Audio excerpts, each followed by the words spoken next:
Joe Brady speaking about a life without Stefon Diggs on this team and what that ultimately means for this Buffalo Bills team. We had players like Curtis Samuel, Khalil Shakir, Dalton Kincaid all having interviews revealing the plans for this upcoming season. Offensive Coordinator Joe Brady with the full off season here to put his own flair and spice on this offense. That the Bills' offensive plans for 2024, out of Joe Brady's mouth, he says that everybody is going to eat. In the 4 years that Stefon Diggs was in Buffalo, he led the club in targets by at least 50 in each campaign. In 2023, a down year by Stefon Diggs, he earned 160 targets.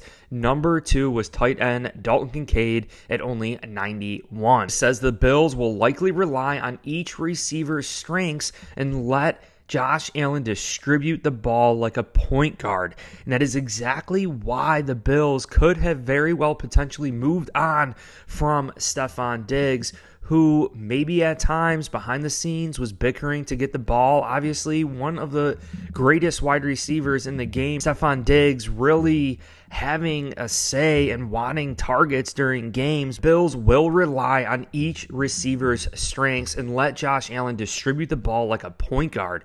And I think that is what this offense is transforming to. Not necessarily having a true number one wide receiver like Stefon Diggs or a number one diva wide receiver who thinks that they are the best in the NFL, that they should get all the targets regardless of how the play unfolds. We want to keep things honest. We want to keep defenses guessing.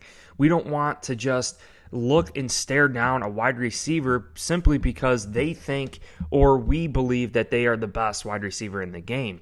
Ultimately, this is a chess game, the NFL. We need to spread the wealth across all these threats, all these wide receivers, all these tight ends that the Buffalo Bills have.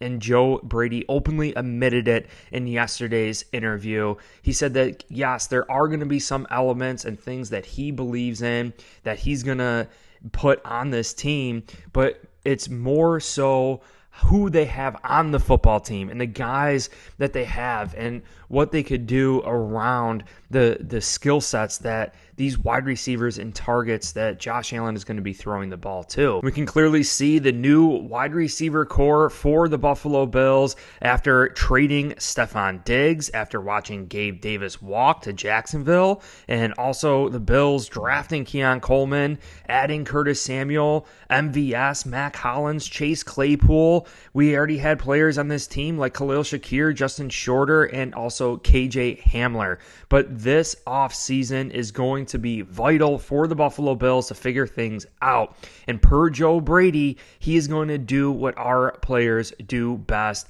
and really put his spice and flair on this team based on what these players do best. Joe Brady went on to say that you have to be really intentional about it because at the end of the day, there's only one guy in the receiver room, Khalil Shakir, that's even caught a ball from Josh Allen in a game.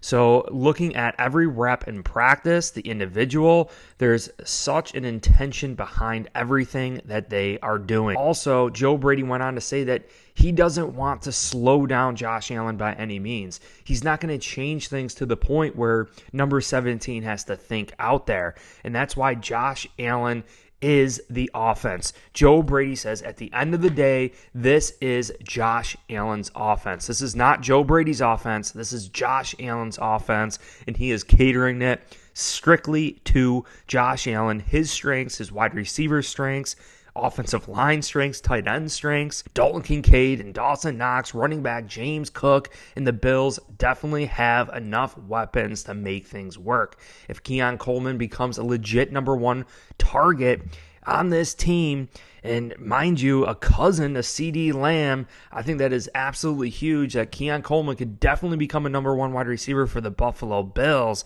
And I think that if he does become a number one threat, a number one wide receiver for the Bills, that they should keep pace without missing a beat in 2024. you could see that Joe Brady went on to say that your offense is Josh Allen's offense, but it's also about what your players do well. And so this time right now that we're experimenting with some things like, hey, can this guy do this? Can this guy not do this? And we'll continue to evolve. And come September, we're hoping that we could have a good feel of what these players can ultimately do. Brandon Beane had to make a crucial decision about moving away from Stefon Diggs and eat that money now versus taking it later. And I think the writing was kind of on the wall of what the Buffalo Bills were evolving to. And if you've been following me, we've been discussing this for years, even before all the talk behind Stefon Diggs. But it was all about evolving Josh Allen, or getting Josh Allen to the point where we didn't have to allocate so much money to the wide receiver position, that we could maybe get away with having less overall talent at the wide receiver position because of Josh Allen's development and his understanding of the game.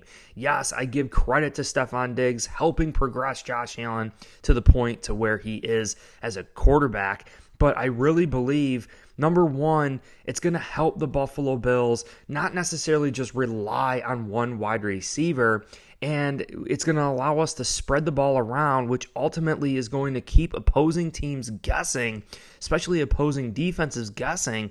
No one really knows who the true number one wide receiver on this team is going to be.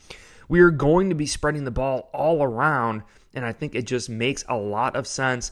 It's going to help us, and it's also going to keep opposing defenses guessing. And you could see that Brandon Beane saying, hey, look, like, we moved away now because we ultimately just had a cap situation that we needed to correct. And if we let it linger, I think Stefon Diggs kind of understood what was happening here, that we were eventually going to have to move away from him, and just keeping that sour apple here in Buffalo just maybe was the right time to move on right now. And I think this really is a great time. Josh Allen's to the point where he has developed into one of the best, if not the best, quarterbacks in the NFL. And I really think this is going to be huge advantage for the Buffalo Bills going forward. By dealing Stefon Diggs to the Houston Texans in a swap of draft picks in April, the Bills absorbed a $31 million dead cap hit, losing approximately $4 million in 2024 cap space. But they offloaded the remainder of the 4-year, $96 million contract extension that Diggs signed in 2022, freeing up a projected $19 million for 2025. So the Bills literally parting ways with Stefon Diggs right now is enabling us to have $19 million extra for the 2025 season. Brandon Beane's final comment here: our wide receiver room right now is like Baskin Robbins, he said. We got a lot of flavors. Hearing Joe Brady talk about that this is Josh Allen's offense and that he's not ultimately going to change things too much to slow Josh Allen down, and that he's going to cater this offense to everybody's strengths, literally proves that the 2024 Buffalo Bills offense is definitely going to be a little bit different than in years past. Clearly, because we're moving away from Stefon Diggs, Gabe Davis. We have moved away from some serious players on this team, even Mitch Morris on the offensive line. What are the Buffalo Bills going to look like here in 2024? Well, I will be breaking this down in future videos, so make sure you guys hit like and subscribe for future content. We're going to be breaking down the strengths, the weaknesses of Curtis Samuel, Matt Collins, Keon Coleman, and what I ultimately think Joe Brady is going to bring to this Buffalo Bills team in 2024. Well, if you enjoyed this video, I'd appreciate it if you hit like and subscribe. Also, check the links in the description below. I have partnered with Course Careers. They are offering you guys free introduction courses to accounting, to software development, IT, data analytics. If you want to get a job in the NFL, data analytics is definitely a good route. But you could sign up to any of their free introduction courses, get a sense of that career, and majority of these careers are all fully remote. So if you do happen to buy the full paid course, you could get $50 off. But check it out, Course Careers in the description below. That's how I personally landed my full-time job. And I wouldn't promote anything to you guys that I didn't truly believe in. But I appreciate you guys all so much. Hit like, subscribe, and go Bills.